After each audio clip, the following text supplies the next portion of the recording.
كانت الغابة قد بدأت تكتسي بالظلام من حولهم، عندما قال جارد بإلحاح: يجدر بنا أن نعود طالما أننا وجدنا الهمج موتى.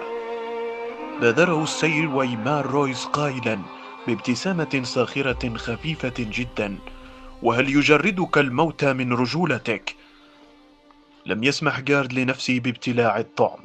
كان كبيرا في السن، تجاوز 50 من عمره، وكثيرا ما رأى أمثال هذا اللورد الصغير يأتون ويذهبون. فقال: الميت ميت وانتهى أمره، لكن لا شأن لنا بالموتى. سأله رويس بهدوء: وهل هم موتى حقا؟ هل لدينا دليل على هذا؟ أجاب جارد: ويل رآهم، وإذا قال إنهم موتى فهذا دليل يكفيني. كان ويل يعرف أنهما سوف يجرانه إلى نقارهما هذا عاجلا أم آجلا، وكان يتمنى أن تتأخر تلك اللحظة، لكنه قال: أمي قالت لي إن الموت لا يستطيعون الغناء. قال رويس بصوت عال تردد صداه في الغابة التي اصطبغ أفقها باللون الأحمر مع مغيب الشمس: ومرضعتي قالت لي الشيء نفسه، لا تصدق أي شيء تسمعه وفمك حول حلمة امرأة يا ويل، فحتى الموتى يمكنهم أن يفيدون بشكل أو بآخر. قال جارد: ما زالت أمامنا رحلة عودة طويلة، 8 أيام وربما 9، والليل قادم. رفع السير وإيمار رويس عينيه إلى السماء، وبلهجة لا مبالية قال: الليل يأتي كل يوم في هذا الموعد تقريبا، أم أن الظلام يخيفك؟ كان جليا لويل أن جارد يضغط على أسنانه، وقد التمع الغضب المكبوت في عينيه تحت قلنسوة معطفه الأسود الثقيل. لقد قضى الشيخ 40 عاما كاملة مع حرس الليل منذ التحق بهم وهو صبي، ولم يكن يروق له أن يستخف به الآخرون، على أن الأمر لم يكن يقتصر على هذا فحسب، إذ راود ويل إحساس بأن كبرياء العجوز الجريحة تخفي تحتها شيئا آخر، شيئا يشعر بمذاقه في الهواء بالفعل، كأنه نوع من توتر الأعصاب يقف على شفير الخوف، وهذا في حد ذاته يثير التوجس. كان ويل يشاركه شعوره القلق، فقد قضى عن نفسه 4 سنوات في حرس الليل، ويوم أرسلوه وراء الجدار للمرة الأولى وجد الحكايات القديمة كلها تتدفق من ذاكرته، وشعر بأمعائه تتقلص. بعد ذلك ضحك ساخرا من خوفه، أما الآن فقد صار جوالا محنكا قام بأكثر من 100 جولة تقص وراء الجدار، ولم تعد ظلمات البراري التي يطلق عليها أهل الجنوب اسم الغابة المسكونة تحمل له أي خوف. لم تعد تحمل له أي خوف حتى الليلة بالأحرى، فالليلة هناك شيء ما يختلف عن المعتاد. كان الظلام أكثر من مجرد ظلام الليل العادي، وكان يموج بشيء ما جعل الشعيرات تنتصب على مؤخرة عنقه.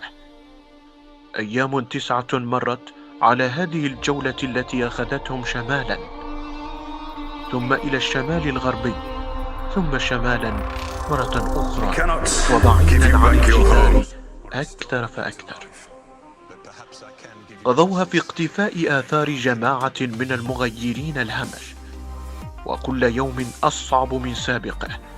أما اليوم فالأسوأ على الإطلاق، فالرياح الباردة تهب من الشمال وتجعل حفيف الأشجار كأنه حركة عشرات الكائنات.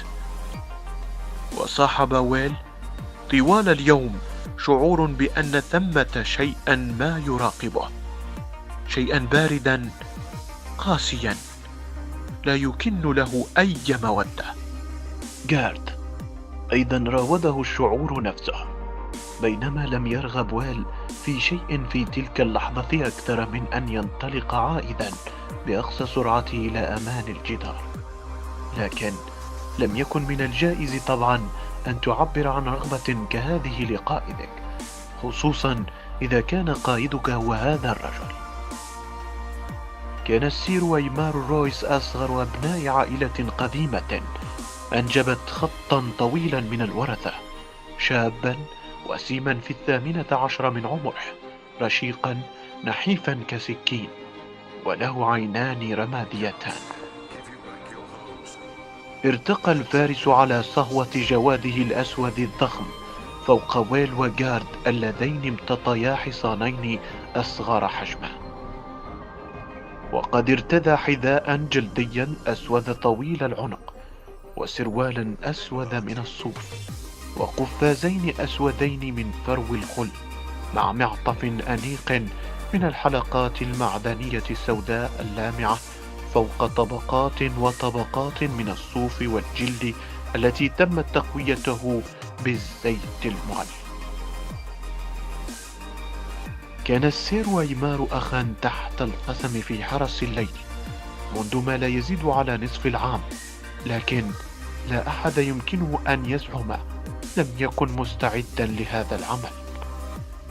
من ناحية ملائمة ملابسه له على الأقل، كان معطفه المصنوع من جلد السمور مصدر فخره الأكبر، فهو أسود سميك وشديد النعومة.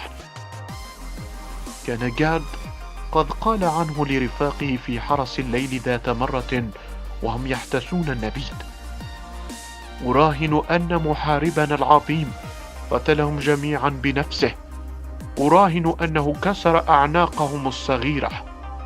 وانفجر الجميع ضاحكين. خطر لويل وهو جالس يرتجف على حصانه أنه من الصعب أن تتلقى الأوامر من رجل ضحكت منه وأنت ثمل، ولا بد أن الخاطر ذاته كان يراود جارد الشيخ الذي قال: مورمونت قال أن نقتفي أثرهم، ولقد فعلنا، إنهم موتى ولن يزعجون ثانية أبدا. ما زالت أمامنا رحلة طويلة، وهذا الطقس لا يروق لي. إذا سقط الثلج فلن نستطيع العودة قبل أسبوعين على الأقل، ولنتمنى أن يقتصر الأمر على سقوط الثلج فحسب.